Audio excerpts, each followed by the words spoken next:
Donc, bonjour, chers élèves de la 3C2.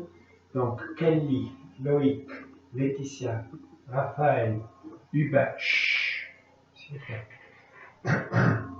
Ashton, Gabriel, Arina, Obaïd, Pauline, David, Méline, Angela, Manon, Neftali, Alice, Lona, Amy, Chloé et Yonos. Donc, on commence aujourd'hui le cours sur la chimie organique que vous avez dans votre brochure à partir de page 90. Donc, la chimie organique est la chimie qui concerne tous les composés qui ont le carbone comme élément constituant principal.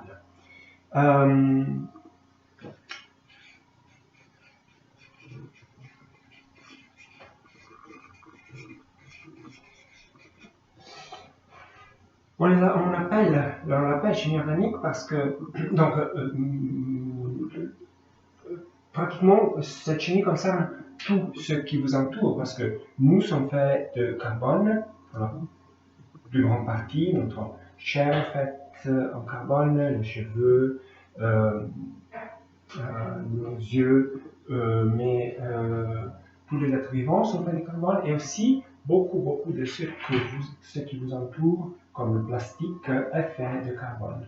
Et donc, peut-être que vous avez la question, comment ça se fait que quelque chose de mort comme le plastique soit organique comme quelque chose qui est vivant? Et là, vous savez que le plastique dérive du pétrole, et le pétrole est constitué d'organismes vivants qui étaient vivants il y a quelques milliers d'années et qui ont été ensevelis et soumis à des pressions et des températures très grandes, ce qui les a transformés en pétrole. Hein. Mais donc, tout ça, même le plastique dérive du pétrole, qui était considéré d'organisme vivant. Donc, le carbone. Pourquoi le carbone? Le carbone en place privilégiée dans le tableau périodique, il est dans la 4e colonne. Il a donc 4 électrons célibataires. Et donc, il peut former 4 liaisons. Ces 4 liaisons peuvent être 4 liaisons simples, 2 liaisons doubles, une liaison double et 2 simples, 2 liaisons doubles, une liaison triple et un simple. Le silicium se trouve juste au-dessus du carbone, c'est juste que les liaisons entre atomes de silicium sont un peu plus fragiles que les liaisons entre atomes de carbone. Et c'est pour ça que le carbone peut former des chaînes de carbone, même dans quelques centaines d'atomes de carbone, et ces composés sont stables.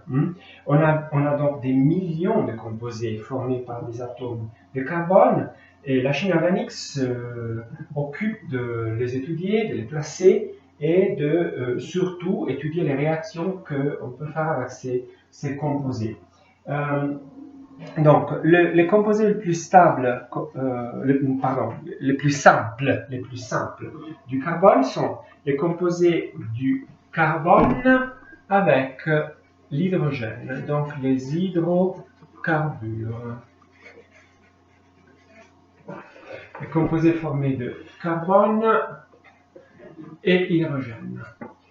Les hydrocarbures, on les divise déjà en 2 grandes classes.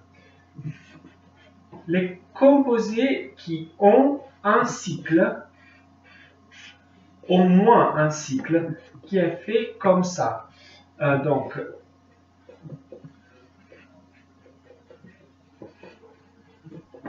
un cycle à 6 atomes de carbone, dans lequel vous avez une double liaison alternée en simple, double, simple, double, simple. Et chaque carbone est lié à un hydrogène. Alors, cet anneau qu'on écrit plus simplement de cette façon, sans indiquer ni les carbones ni les hydrogènes, est l'anneau du benzène. Et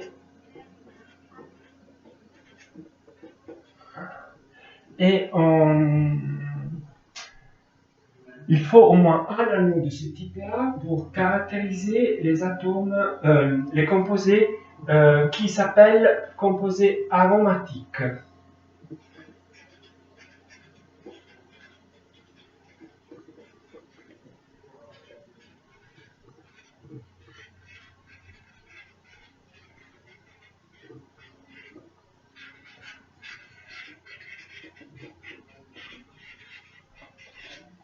Aromatiques. Parce qu'à la base, ils ont une odeur particulière.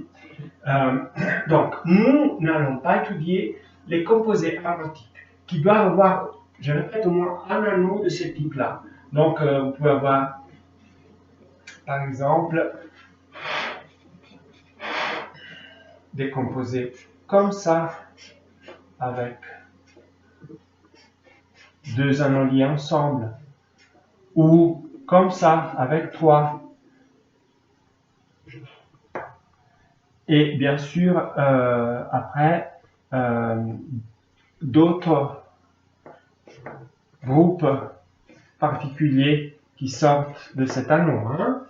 Vous les avez vus, ces composés-là, certains d'entre vous, parmi les molécules que vous avez étudiées pour vos TPL. Donc, cette chimie-là, on ne va pas l'étudier. C'est très complexe, on n'a pas le temps. Nous allons étudier l'autre étudier. On va voir une infime partie, à cause du temps toujours, de l'autre classe des hydrocarbures, donc pas les aromatiques, mais les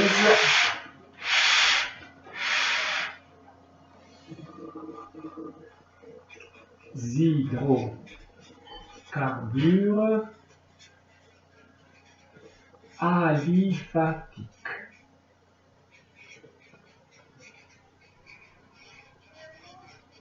Qui sont tous les composés qui contiennent du carbone et de l'hydrogène sans cet anneau-là.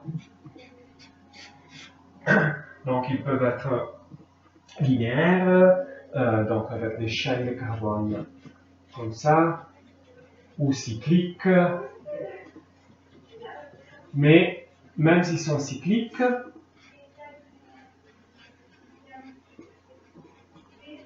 ils ne doivent pas contenir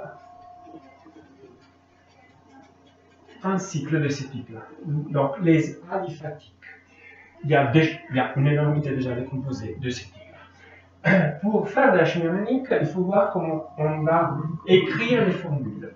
Alors, une formule développée de ce type-là, vous êtes tous en mesure de l'écrire.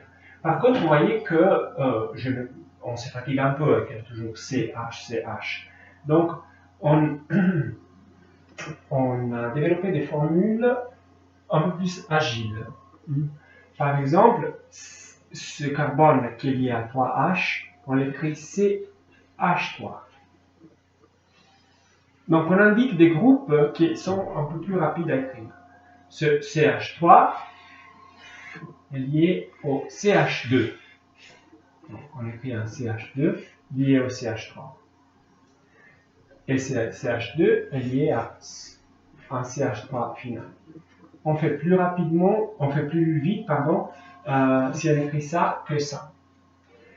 Mais il faut faire attention, parce que ça ne veut pas dire que ce carbone est lié à 3 hydrogènes. Il faut quand même comprendre que CH3, c'est un groupe qui se trouve à la fin d'une chaîne. Là, on a un autre CH3. Et au milieu de la chaîne, on a des CH2. De nouveau, cet hydrogène-là n'est pas lié à ce carbone-là. Il est lié aux deux carbones, au carbone auquel ils sont tout proches. Donc, les groupes d'atomes qu'on écrit ensemble sont liés ensemble. Après, il y a une liaison vers l'autre groupe d'atomes qui sont liés ensemble. Donc, ces CH2-là sont liés ensemble, ces C et CH3H sont liés ensemble. Là, alors, on aura un